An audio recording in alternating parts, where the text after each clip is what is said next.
प्यारे दोस्तों, अस्सलाम वालेकुम। आप देख रहे हैं इरफानी नेटवर्क यूट्यूब चैनल और मैं हूं मोहम्मद इरफान, झारखंड। दोस्तों, एक बार का वाकया है कि मदीने शरीफ में एक इंसान जो अपने बेटे को अपने कंधे पर उठाए हुए था और वो अपने बेटे से बेइंतहा मोहब्बत कर रहा था। दोस्तों, इस चीज़ को अमीरुल मोमिनीन खलीफतुल मुस्लिमीन हज़रत उमर बिन खत्ताब बहुत गौर से निहार रहे थे, देख रहे थे।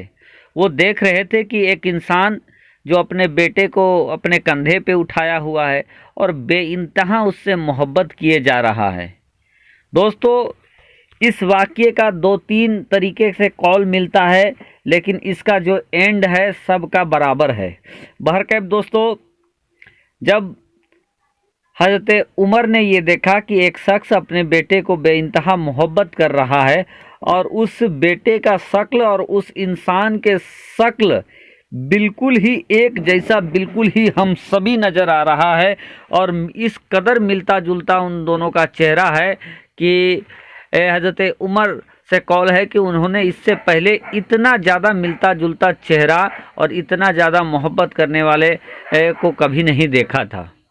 बहरकैफ हज़रत उमर उस शख्स को बुलाते हैं और बुलाने के बाद ये पूछते हैं कि आज से पहले मैंने बहुत सारे हम सभी को देखा है, एक जैसे चेहरे वाले को देखा है, लेकिन तुम्हारा चेहरा और तुम्हारे बेटे का चेहरा ज़्यादा मिल रहा है, साथ ही साथ तुम बहुत ज़्यादा इससे मोहब्बत कर रहे हो। इसकी वजह क्या है, इसकी सबब क्या है? प्यारे दोस्तों, इतना सुनना था कि वो इंसान कहता है, अमीरुल मोमिनीन, ये जो मेरा बेटा है, इस बच्चे को मेरी बीवी ने अपने फौत के बाद इसको पैदा किया है। इस हैरान कुन बात को सुनने के बाद अमीरुल मोमिनीन उस इंसान से कहते हैं कि ऐ इंसान, असल वाकया क्या है, तुम पूरी बात सही सही बताओ। बहरकैफ दोस्तों, वो इंसान अमीरुल मोमिनीन खलीफतुल मुस्लिमीन हज़रत उमर बिन खत्ताब के सामने जो सच्चाई बयान करता है दोस्तों, आपके सुनकर रोंगटे खड़े हो जाएंगे। तो इससे पहले कि पूरी बयान आप तक पहुंचाए, आपसे अदबन गुजारिश करेंगे, अगर आप पहली बार मेरे यूट्यूब चैनल इरफानी नेटवर्क में विजिट कर रहे हैं, इस वीडियो को देख रहे हैं दोस्तों, और आप भी अमीरुल मोमिनीन हज़रत उमर बिन खत्ताब से मोहब्बत करते हैं, जिन्होंने आधी दुनिया में अपनी हुक्मरानी कायम किया और ऐसी हुक्मरानी कायम किया जिस हुक्मरानी पर खुद वक्त के बड़े बड़े वजीर, राजा महाराजा भी नाज करते हैं, वक्त भी नाज करता है जिस वक्त में हज़रत उमर ने हुक्मरानी किया है। एक ही घाट में शेर और बकरी पानी जहां पिए, वो हुक्मरानी किया है हज़रत उमर बिन खत्ताब ने। बहरकैफ दोस्तों, वो इंसान हज़रत उमर बिन खत्ताब से ये कहता है कि या अमीरुल मोमिनीन, एक बार का वाक़या है कि मेरी बीवी हामिला थी और उसी वक्त मुझे जंग के लिए निकलना था, जाना था। जब मैं जंग के लिए निकलने लगा तो मैंने रब की बारगाह में ये दुआ किया कि या अल्लाह, मेरी बीवी के सिकम में जो बच्चा है, मैं इसको आपके हवाले करता हूँ, इसको आप अपने अमान में रख। और उसके बाद मैं जंग के लिए निकल गया।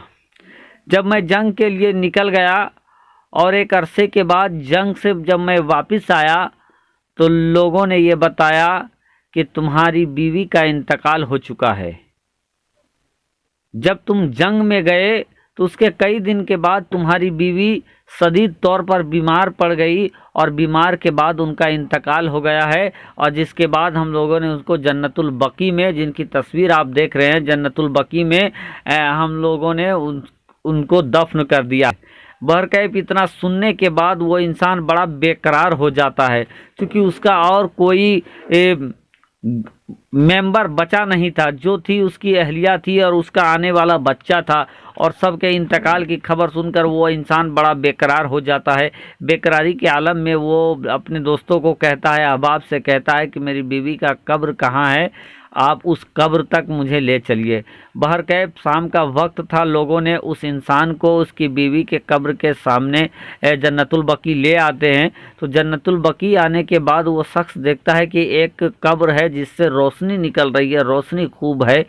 ये देखने के बाद वो शख्स ये कहता है कि ये किसकी कब्र है जिससे रोशनी निकल रही है। तो उसके जो अहबाब थे जिनके सामने साथ वो जन्नतुल बकी आया था, वो लोग ये कहते हैं कि ये जो रोशनी वाली जो कब्र है, ये कब्र तुम्हारी बीवी का है और कई दिनों से इससे रोशनी निकल रहा है और हम लोग चाहते कि इसको खोद कर देखते कि ये माजरा क्या है, क्यों रोशनी निकल रहा है, रोशनी का सबब क्या है। लेकिन चूंकि ये तुम्हारी बीवी का कब्र था तो हम लोग तुम्हारे आने का, लौटने का इंतज़ार कर रहे थे। बहरकैफ तो वो शख्स ये कहता है कि उसके बाद मैंने ये तय किया कि आज शाम को ही मैं यहाँ पर आऊँगा और आने के बाद इस कब्र को खोद कर देखूँगा कि आखिर रोशनी की वजह क्या है। बहरकैफ शाम हो जाती है और शाम होने के बाद वो अपने साथ कुछ अहबाब को लाता है, दोस्तों को लाता है, साथ ही साथ कब्र खोदने के लिए वो फावड़ा वगैरह लेकर भी कब्रिस्तान जन्नतुल बकी की तरफ चलता है।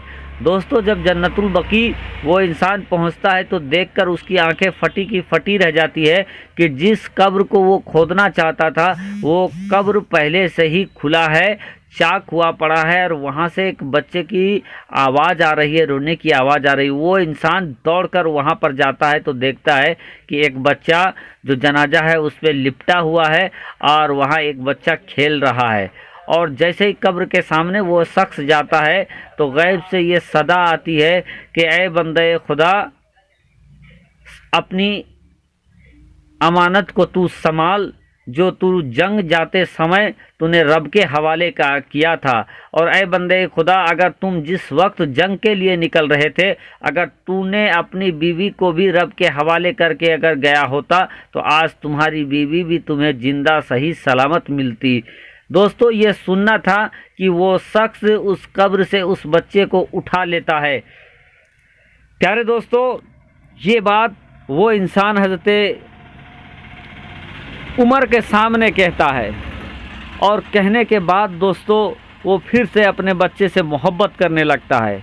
दोस्तों, आज के दौर में हो सकता है दोस्तों हम लोगों को ये विश्वास ना लगे या हम लोग विश्वास नहीं कर पाएँ, लेकिन दोस्तों ये बात भी आप सुन लें कि जो करामत वलियों से जाहिर होता है, जो मोजज़ा अल्लाह के नबियों से जाहिर होता है और ख़ुद रब्बे जुल जलाल अल्लाह तबारक व ताला से जो करामत जाहिर होता है वो इंसान के सोच से परे होता है। और यही वजह है कि जब ऐसे से करामत होते हैं तो इंसान को विश्वास नहीं होता है। लेकिन अल्लाह तबारक व ताला ने ऐसे करिश्मे दिखाए हैं इस दुनिया में, और जो ईमान वाले हैं वो इस चीज़ को देखकर सीखते हैं और इससे सबक हासिल करते हैं। शुक्रिया, आदाब।